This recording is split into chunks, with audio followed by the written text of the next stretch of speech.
Hey y'all, my name is Sam. I run a trucking company out of the state of Florida. I consider myself a small size fleet. I have 10 owner operators and 3 of my own trucks. There's a few things I wanted to discuss today about things you need to do before the end of the year as a fleet owner. There's 2 major things that are coming up that you need to file before the end of the year. And one is a UCR, which is a Unified Carrier Registration. And then the other one is filing for your IFTA stickers for the year coming up. So this year coming up is 2024.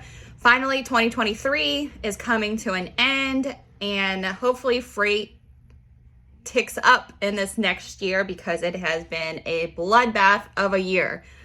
I do refrigerated, reefer freight, and then also dry vans. I'm more in the refrigerated market than I am in the dry van market.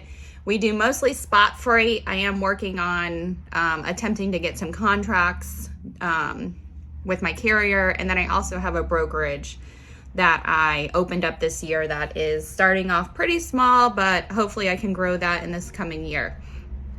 So I'm just going to get right into it. So the first thing I'm going to talk about is the UCR. It's a Unified Carrier Registration. All it does is it's supposed to unify the states and allow carriers to operate across state lines.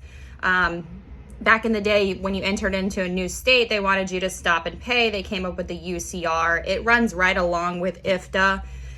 I consider it double paying to run into the states, but the UCR fee is only $550, I think it is, for a fleet of my size. You pay it once a year, and then they take that and distribute it amongst the states. You can use different websites to file your UCR. It does have to be completed by December 31st. Starting January 1st of 2024, they will start enforcing if you have not filed your UCR. I'm not sure what the fines are for that, but it is something that is necessary, and they do look it up by your DOT number. The scale houses can see it, DOT officers can see it, and it is required. Again, that's your Unified Carrier Registration. I go on ucr.gov to file mine. It's a pretty fast filing.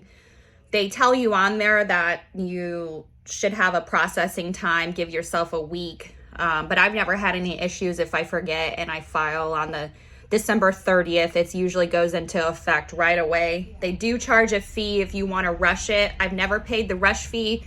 And I've also never had an issue when I file late. Knock on wood. Not saying that you might not encounter something different, or if I file this late, if I file it late this year, that I might not have any issues. But again, I have waited until the last minute, not paid the rush fee, and been fine.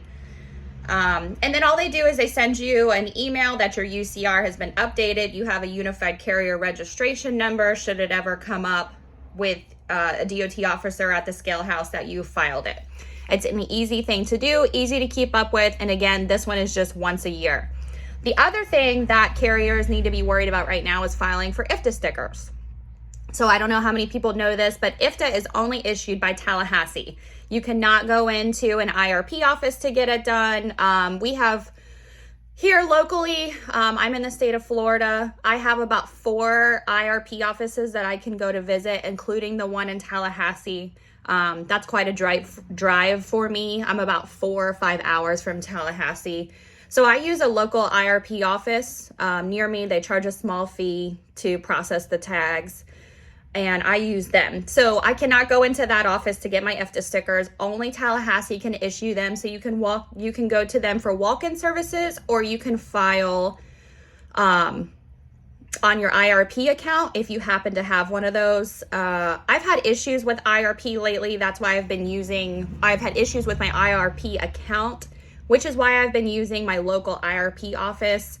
From what I understand, in Tallahassee, there's only about 4 or 5 girls that manage the entire state of Florida, approving your apportion plates. And since it's so far away from me, I do like to use just my local IRP office. I know the girls over there. I know what the system is, what their system is. I walk in, get my tag the same day, and it's a quick 20-minute drive up the road versus going to Tallahassee for 4 hours. If you do submit online, the lead time on that is 4 to 5 weeks, so you have to do it well in advance. You have to hit it just right because they won't issue your plate until the month of So if your plate expires January 31st, they won't even look at it until January 1st. And then of course the tag is effective February 1st of the following month, or since mine expired January 31st. So the new plates that I get are active February 1st. It's a little bit confusing to do it on there. They go back and forth with emails, so on and so forth. So anyways, the point of that is I file my IFTA off of the IFTA that Tallahassee sends to me. So they generally send this out about 60 to 90 days before you can file IFTA.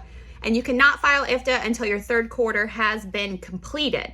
So they'll send you out this form. All it is a list of your IFTA account number, your IRP account number. The IFTA charge per decal is $4. Now this includes both sides of the truck, so it's $4 per decal, but the decals are, one order is for 2 decals for each tractor. Now, if you're like me, where you run owner operators and then you also have some company issued trucks, you are automatically given 1 IFTA decal per truck that you have registered to your company. So meaning I have 3 tractors in my name, 3 tractors with IRP accounts and tags. So I'm automatically issued those 3 decals. Now, what happens is I have owner operators. So they run under they get their own apportion plates. It's in their company names, and then they're leased onto me. But they run under my IFTA number, my DOT number, my MC, everything's affiliated with my company. So what I have to do to get IFTA stickers for those tractors is I have to send in my lease agreement. So what I have to do is go through and make copies of each of my owner operators lease agreements, and then also their registrations. So you can either send in their registration or you can send in a copy of their apportion plate. So once you get all of that information gathered, so I'll go through all of my stuff, print out or make copies of my 10 owner operators lease agreements, make copies of the 10 registrations that I have for those tractors. I'll put them in a nice little pile, and then I'll fill out the form that Tallahassee sends to me, so that way I can tell them how many IFTA stickers I'm applying for. Now, the issue that I run into a lot is because I'm heavily owner operator based, I like to have additional IFTA stickers on hand because Tallahassee can take up to 4 to 6 weeks to send IFTA stickers depending on how far behind they are. So if I hire an owner operator, the longest part I could be waiting for is an IFTA sticker so I can get them on the road. And 4 weeks is just an unreasonable amount of time to be waiting for something. So they've really cracked down on this in the last few years. They send you a piece of paper. It looks like this, and it tells you number to registered vehicles for the extra decals that you're allowed in the licensing year. So I fall into this 11 to 15 category because I have 3 tractors that are registered to myself, and then I also have the owner operators. So my fleet is 13, size 13. So they allow me to request 3 additional IFTA stickers for the upcoming year. So I gather all my information, I fill out the form that they send to me, I request my 3 additional IFTA stickers, and they send you out. On the form it has on here that they're $4, so then you're also going to put a check in your packet so that way they can cash it when they receive it. So I'll take 4 and I'm going to times it by 16 because I have 3, and then I have 13 trucks, and then I'm also going to request my 3 additional IFTA stickers that I'm allowed to request. So I'm going to do 4 times 16. So my total is $64. So I'm going to make a check out for $64, get all my lease agreements together, get my registrations together. I don't have to send any paperwork for the 3 trucks that are registered to me because they're already in my IRP account. And I'll put all that together, put it in an envelope, and then the back of your form has everything that you need to know about where to send the information to And then their email is also on here should you want to follow up on it. Again, you cannot file IFTA. You cannot request your new IFTA stickers for the upcoming year until you file your third quarter IFTA taxes, which can also be done online or through the mail. They send you a packet for that quarterly as well. I file mine personally online because that is easy to do. That happens instantly. You log on to your IRP account, you list all your states out, you gather your miles, and then you just enter the information and pay online. And then that's just done.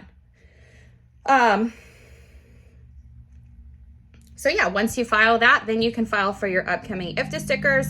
And then your UCR again has to be completed by December 31st. These are important topics. They're things that have to be done. You can't run your trucks without filing your UCR, and you definitely cannot run your trucks without having IFTA stickers on it. I mean, talk about a reason to get pulled over as quickly as possible. The other thing is, you have to have your new IFTA stickers on it. They give you a grace period. I believe that it's February 30th or February 28th. I know February is a short month. I believe they give you until the end of February to get your new IFTA stickers on your truck because their time to process takes so long. But I like to file mine. I'm going to go ahead and file mine today. So that way, hopefully I can get my new IFTA stickers by the beginning of the year, or at least within the first couple of weeks of the year. I know everybody's going to go on Christmas break and then it's going to be New Year's, and things tend to take a little bit longer this time of the year. So I'm going to go ahead and gather up all my information and send out my packet to Tallahassee to request my IFTA stickers for the upcoming 2024 year. I hope everybody has a better year this year. There's a lot to look forward to. Hopefully the freight market starts correcting itself like everybody's been talking about. We haven't seen any of that, especially being down here in Florida. It was a really hot, dry summer.